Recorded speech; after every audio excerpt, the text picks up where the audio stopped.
So ganong katindi ang ating bansa sa korupsyon. Talagang kapit na kapit, na ang hirap pumanig sa katotohanan kapag ikaw ay nasa politika, kapag ikaw ay nasa gobyerno. Kalaban mo lahat. Bakit? Kasi nasa kanila ang power, nasa kanila ang pera. Alam nyo, yung nilipat yung budget ng PhilHealth, kinuha nila at kung saan nila nilagay na mga in-insert nila sa iba't ibang mga programa nila daw, ay malaking kalokohan yun. Ang pinakamahalaga sa buhay ng tao, kalusugan, kasi buhay yun. Doon pa lang nakakaduda sa 2025 budget. Mapapalad ang mga mayayaman, kaya nilang ipagamot ang kanilang sarili anytime, kahit ano pang sakit.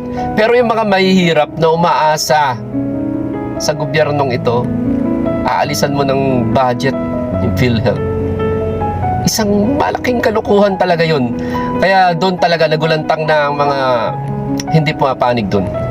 Si BP Sara ay nag-resign dati sa DepEd dahil nga alam niyang kalakaran na si Saldico at si Romualdez ang umahawak ng pondo ng Pilipinas, nagmamanipula ng pondo ng Pilipinas kung saan nila gustong ilagay.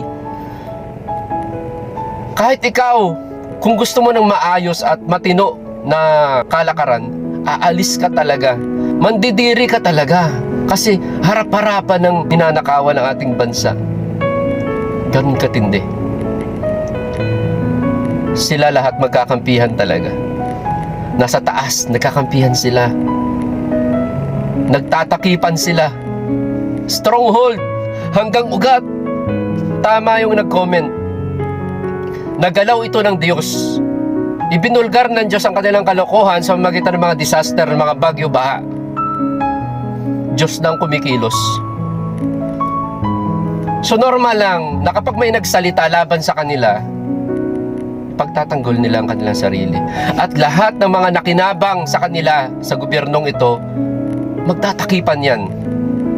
Kaya halataan ako sino mga nakinabang sa mga budget. Doon pa lang sa paghuli kay dating Pangulong Duterte, ang tanong ko, magkaano ang ginastos nila doon? Magkaano ang binigay nila sa mga tao nila sa ICC? Kasi hindi ako naniniwala na wala silang kasabot doon. Magkano? Galing sa'yo yun, Pilipinas. Galing sa'yo yun. Ikaw na nagsisikap sa buhay, galing sa'yo yun. Yung mga pera na pinanggalaw nila sa kanilang mga plano, pinaghirapan mo yun. Ganun katindi. Ginagamit nila sa politika, sa pamumulitika, sa pagpopondo, sa mga nais nilang mangyari. Kaya ako naniniwala ko yung 2028 election na yan, nakapagtabi na sila dyan. Pambili ng mga boto nyo. Ganyan katindi ang ating bansa ngayon. Dapat talaga matanggal na lahat. Itira na lang yung mga matitino. Mabibilang lang ang mga matitino dyan. Matanggal ang lahat.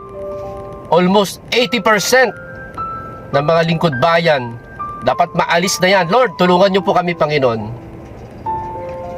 Tulungan nyo po kami, Panginoon, na makabangon muli ang Pilipinas. Alisin ang mga masasamang taong ito.